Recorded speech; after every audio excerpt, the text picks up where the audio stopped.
Je vais expliquer un verset biblique qui a perdu tout le monde. Mais vraiment, moi y compris au début, ce verset a failli me perdre.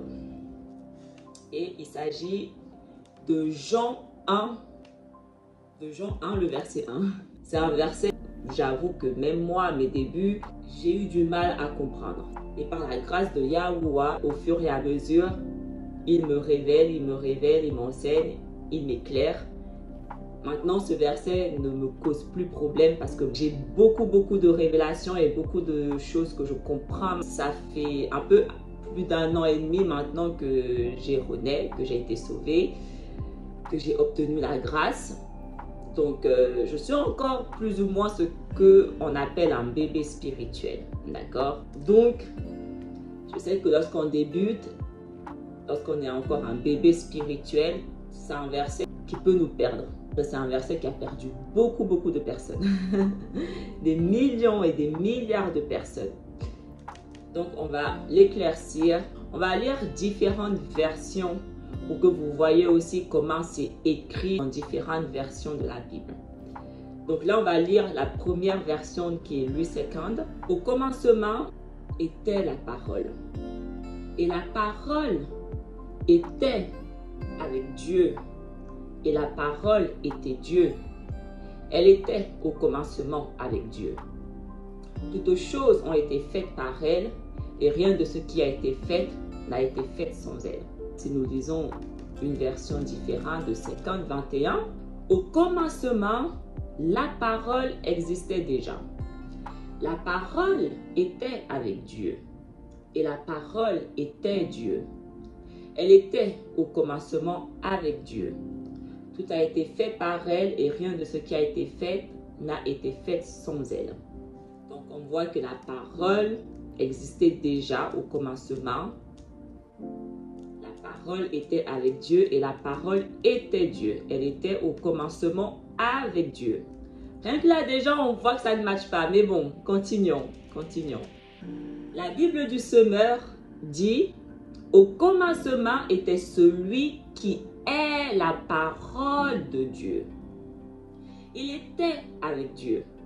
Il était lui-même Dieu. Au commencement, il était avec Dieu. Tout a été créé par lui. Rien de ce qui a été créé n'a été créé sans lui.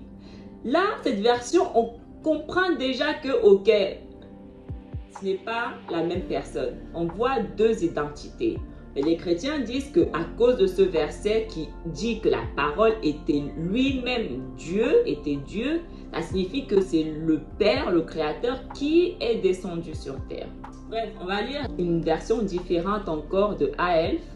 Au commencement était le Verbe, et le Verbe était auprès de Dieu, et le Verbe était Dieu. Il était au commencement auprès de Dieu. Le Verbe qui était Dieu était auprès de Dieu. Maintenant que je comprends, je me dis, mais comment on peut croire que c'est la même personne? Mais je comprends parce que j'ai moi-même cru comme ce que les chrétiens disent. Là, je vous ai montré 4 versions traduites de 4 Bibles différentes. D'accord? Maintenant, on va aller lire dans le texte, mon fameux texte original que maintenant vous connaissez. Qu'est-ce que ce texte original nous dit?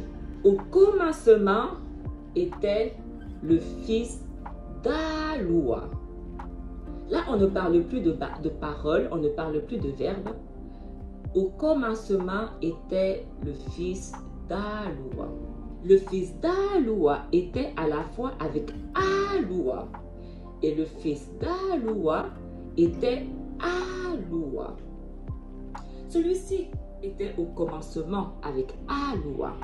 Toutes choses ont été faites par lui. Et sans lui, rien n'a été fait de ce qui a été fait. Il faut comprendre que le texte original hébreu ne réfère pas le Messie comme la parole de Yahuwah. La parole, c'est la traduction grecque. Ce sont les Grecs qui ont traduit comme ça. Parce qu'ils font tout pour vous cacher son identité. Il faut comprendre que les personnes qui ont corrompu la Bible savent très bien qui il est. Et ils s'assurent, ils font tout pour que vous ne sachiez pas qui il est, pour que vous ne connaissiez pas l'identité du Messie. Mais eux, ils savent très bien qui est le Messie. Yahuwah m'a fait grâce de me révéler qui est son fils dont il a envoyé pour son peuple. Je sais maintenant qui il est exactement. Donc le fils d'Aloua. Aloua, Alaïm, c'est pareil, d'accord? Là, on nous dit clairement que au commencement était le fils d'Aloua. Qui sont les fils d'Aloua? Qui sont les fils de Yahuwah? Qu'est-ce que la parole nous dit? La parole nous dit que tous les messagers que Yahuwah a créés sont ses fils. Tous les malaks sont les fils d'Aloua. Donc là, on comprend que au commencement était le fils d'Aloua, un malak d'Aloua. Et ce malak était à la fois avec Aloua et il était lui-même Aloua. Tous les malaks sont des Alaïm. Ils sont les fils de Yahuwah. Donc en tant que fils de Yahuwah, donc d'Alaïm, ils sont eux-mêmes des Alaïm. Mais en version miniature, ils sont au-dessous. La Bible dit qu'il y a plusieurs Alaïm. Pas parce que tu es appelé Alaïm que ça signifie que tu es le créateur. Le fait qu'on dise que le fils d'Aloua était Aloua ne signifie pas qu'il est le créateur. Parce qu'il est écrit que malgré qu'il était Aloua, il était avec Yahuwah. Il était avec Aloua. Le livre de 2 Enoch, le verset 3, la Bible dit que Yahuwah est self-eternal. Yahuwah, il est not made with hands. Il n'a pas été fabriqué, il n'a pas été créé. Personne n'a créé le Tout-Puissant. Mais par contre, on voit que la parole n'est pas self-eternal. La parole était avec Yahuwah. Donc, il a été créé. Parce qu'on dit qu'au commencement, donc on voit qu'il y a un commencement. Il a commencé quelque part. Il n'est pas comme le Tout-Puissant qui n'a pas de commencement ni de fin. Lui, il a un commencement. Donc, dès le moment où on voit qu'il a un commencement, on comprend qu'il n'est pas le Tout-Puissant parce que le Tout-Puissant n'a pas de commencement ni de fin. Pour avoir un commencement, c'est parce qu'il a été créé à un moment donné. Tabarim 4, toi, il t'a fait voir tout cela pour que tu saches que Yahuwah seul est Alaïm et qu'il n'y en a pas d'autre. La Bible dit que Yahuwah est le seul Alaïm et qu'il n'y en a pas d'autre. Il est le seul créateur, le seul tout-puissant. Il n'y en a pas d'autre, il est tout seul. Donc l'histoire de Trinité des chrétiens, déjà là, poubelle. Romains 8, le verset 8, ceux qui sont sous l'emprise de la chair ne peuvent pas plaire à Yahuwah. La chair ne peut pas plaire à Yahuwah. Et pourtant, la parole a été faite chair. La parole est devenue chair. Le Créateur, il est Ruach, il ne peut pas devenir chair. La chair ne lui plaît pas. Donc, il ne peut pas prendre la forme d'une chair. Il ne peut pas. Galates 5, car la chair a des désirs contraires à ceux du Ruach. Et le Ruach en a de contraires à ceux de la chair. Ils sont opposés entre eux. Afin que vous ne fassiez point ce que vous voudriez. La chair et le Ruach sont opposés. Si nous lisons chapitre 33, le verset 20, Yahuwah qui dit à Macha, tu ne pourras pas voir mon visage car un être humain ne peut me voir et rester en vie. Aucun être humain sur cette terre ne peut voir le Créateur et rester en vie. Donc ça signifie que le corps humain ne peut pas supporter le Créateur. Le corps humain n'a pas cette capacité de supporter le Ruach du Créateur et vivre. Donc c'est techniquement pas possible que le Créateur prenne un corps humain. Le corps humain ne peut pas supporter sa puissance. Nous devons méditer la parole de Yahuwah et ne pas la prendre à la légère. Si le Créateur se laisse voir par nous, personne ne peut survivre. On va tous périr. Peu importe la forme que le Créateur prend, aucun humain ne peut le voir et vivre. C'est pour ça qu'il a créé des malaks qui le représentent auprès de nous. Le Père, il est assis, il ne bouge pas de son trône. Il a des serviteurs qu'il a créés pour ça.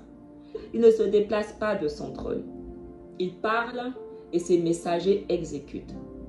Donc le Père n'a jamais bougé de son trône pour venir sur terre. Jamais. Si nous lisons le livre d'Adam, il n'y a pour le moment aucun moyen pour toi de partir d'ici vers le repos, pas avant que ne vienne mon verbe, qui est ma parole.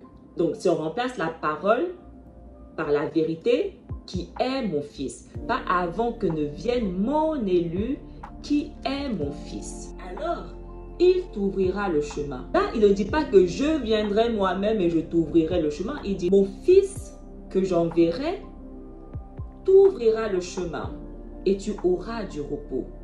Puis, Yahuwah appela par sa parole ce feu qui brûlait autour de la grotte pour que celui-ci se sépare jusqu'à ce que Adam l'ait traversé. Alors le feu se sépara sur l'ordre de Yahuwah et un chemin fut frayé pour Adam. Et Yahuwah retira sa parole d'Adam. Le Père ne bouge pas de son trône. Il est temps que vous le compreniez. Celui qu'on appelle sa parole, donc son fils, c'est son élu. Les chrétiens, ce sont des idolâtres. Ils idolâtrent des malaks parce qu'ils disent que la parole de Yahuwah qui s'est faite chair est Yahuwah lui-même. Techniquement pas possible. C'est un malak. D'accord? Les fils de Yahuwah, ce sont des malaks. À l'époque, lorsque je parlais encore de les mêmes termes que la Bible, c'est-à-dire l'ange, l'éternel. Donc j'avais fait une vidéo où je parlais de l'ange de l'éternel, où je vous disais qui est-ce qu'il était. Yahusha. Yahuwah m'a déjà révélé que son élu qu'il a envoyé est un malak. Et je vais vous révéler qui est réellement ce malak. Parce que Yahuwah m'a fait grâce de me révéler qui est ce malak, qui est cet élu qu'il a envoyé pour sauver son peuple. La Bible dit, mon peuple périt parce qu'il manque la connaissance. L'idolâtrie est un péché que les chrétiens commettent parce qu'il manque la connaissance. On ne peut pas être comme les chrétiens, on ne peut pas manquer de connaissance et être des idolâtres et périr. Nous devons connaître la vérité, chercher la vérité. Et la vérité se trouve dans la parole de Yahuwah. Seul Yahuwah nous révèle la vérité. Donc si nous voulons connaître la vérité, nous devons le chercher. La seule raison pour laquelle les gens ne connaissent pas la vérité, c'est parce qu'ils ne le cherchent pas, tout simplement. Donc si vous le cherchez de tout votre âme, de tout votre cœur, il va se laisser se trouver. C'est ce qu'il dit. Celui qui cherche trouve, celui qui frappe, on lui ouvre. Donc si vous le cherchez, il va se laisser trouver. Vous allez le trouver.